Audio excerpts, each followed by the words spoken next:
Hello po.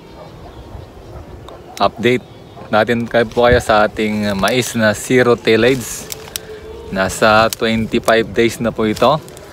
At naabonohan na rin siya. Na-sprayhan na rin po siya ng pangalawang beses sa power grower at saka na katatapos nating nagpatubig. Siguro ikatlong patubig na po ito.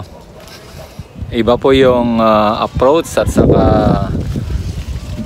procedure ng pagtatanim o yung pag-aalaga nitong second crop na mais, kasi ngayon po ay napakainit, kailangan po na madalas yung patubig. Kung dati ito ay inabot tayo ng 6 na patubig noong unang mais, siguro abutin ito ng hanggang 8 na patubig, kasi every 7 days po, 7 to 10 days ang patubig po dito.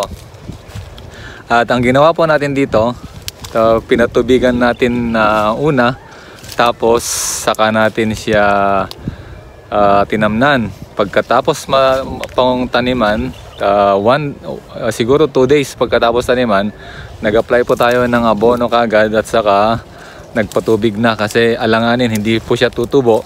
At para yung patubig ay hindi sayang, nag-abono po tayo kagad para pakinabangan nung mais kagad yung abono at aarangkada siya kagad. So ito, ang diferensya lang nila noong una sa unang mais, ito ngayon medyo hindi masyadong malapad yung kanyang dahon, pero maganda ang kanyang itsura. Yung laki parehas lang po sila, hindi lang po malapad yung dahon.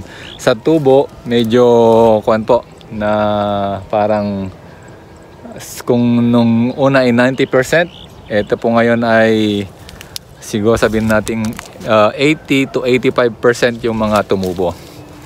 So yun po yung pagkakaiba sa mga nagbabalak po at nakatanim na ng mais.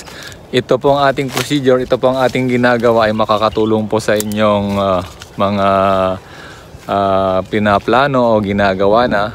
Ito ang ating direction ay pwedeng makapagpabago ng inyong ani, makapagpalaki or i-improve niya ang inyong income. So kung kayo po ay interesado at desididong matuto, gumaling at maging successful farmer, sundan nyo po yung ating video. At paalala ko po, hindi po pwede yung mga nagsisigurado dito na halimbawa hindi kayo gagastos kung hindi kayo ani. Dito po yung mga sinasabi natin, walang kasiguraduhan. Iyon ang sinisigurado ko sa inyo. Walang kasiguraduhan. Hindi po kasi sinabi ko na ganitong gagawin nyo ay magsasucceed kayo kaagad. Dito po, kailangan handa po kayong ma-fail at handa po kayong mag-succeed. Unang-una, yung kahandaan ninyong ma-fail, kasi definite po yun. Talagang sigurado ma-fail kayo kapag kayo nagkamali. Pero kung kayo naman ay handa, mas sigurado na kayo ay magsasucceed. Kasi sa ating mga gagawin, sa ating mga ginawa na, maraming beses din po tayong nagkamali. Maraming beses tayong na-fail. Pero dahil hindi tayo natakot, hindi tayo umurong, hindi tayo sumuko, eto ngayon, inaani natin yung ating mga ginawa. Mahirap man, talagang mahirap, talagang parang hindi mo ulitin, pero kasi pag hindi mo ulitin, talo ka eh. Yun ang sasabihin ko sa inyo. Aram ko na marami sa inyo yung mga nanonood na siguro natatakot malugi, natatakot na hindi tumubo o hindi pala rin. Pero pag hindi nyo susubukan, hindi nyo gagawin, hindi kailanman kayo magsasucceed. So kung ang isip nyo ay magtatanim para kumita kaagad, pwede po yung iba, nakakachamba po, pero hindi lahat. Pag kayo na-fail, ulitin po ninyo, gawin po ninyo. Sinasabi ko po ito dahil alam ko marami sa aking mga tiga-subaybay, tiga-panood ang sumubok sa ating mga direction, sa ating mga ginagawa, pero alam ko hindi lahat kayo nagtagumpay. Pero pwede bang mag-comment yung mga nagtagumpay, yung mga talagang nag-succeed sa pagsunod sa ating mga sinasabi? Pwede ko bang makita ang inyong mga comment? At kung hindi, pwede ko rin bang malaman kung sino yung mga na-fail sa inyo na sumubok at na talagang finalo or sinundan yung ating mga sinabi? Bueno, hindi ko kayo iiwan. Patuloy ko kayong gagabayan. Patuloy ko po kayong aalalayan. Kaya tutok po kayo sa ating video.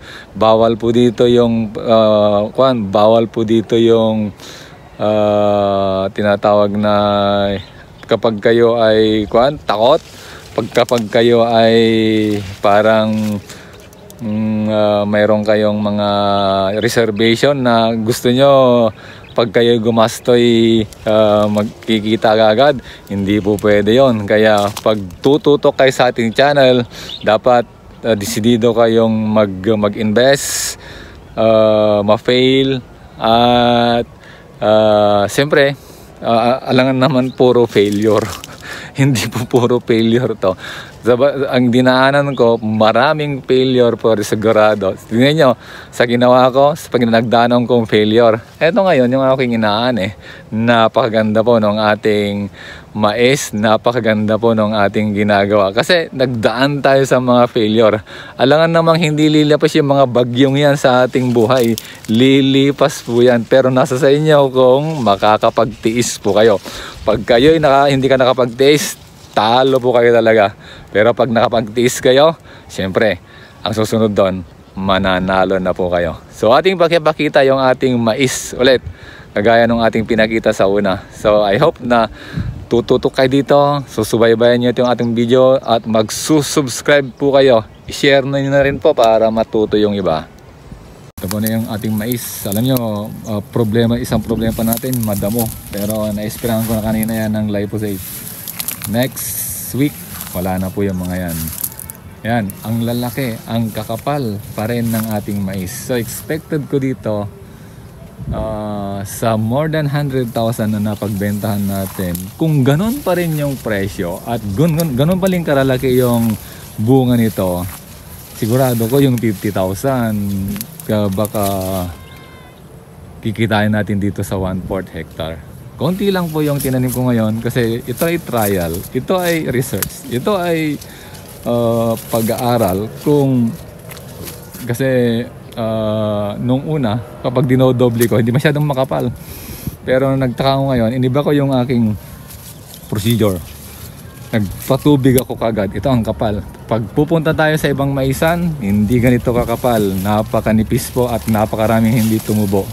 Una na technique na dapat nyong makuha at malaman, pag kayo bibili ng buto, tignan nyo kung kailan ito mag-expire, tignan nyo kung kailan ito tinest. Ito pong aking tinanim ngayon ay na-testing ito noong January, kwan pa lang ngayon, January o December, basta titingnan ko yung kwan, pero kwan pa lang ito, kaani pa lang ito March nung tinanim ko. Kaya maganda, halos makapal yung tubo.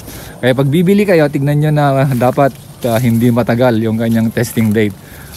Dapat ang nakaraan pa lang mga 6 months, 4 months, ganun, para siguradong maraming tutubo.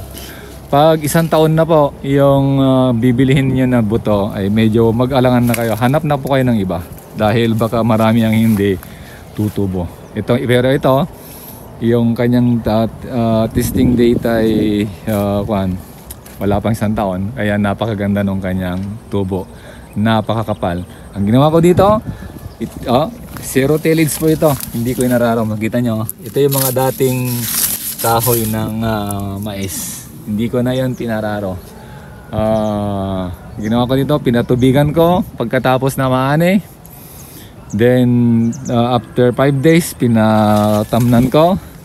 Then nung tamnan, after 2 days nag-apply ako ng abono, tapos pinatubigan na para siguradong marami ang tumubo.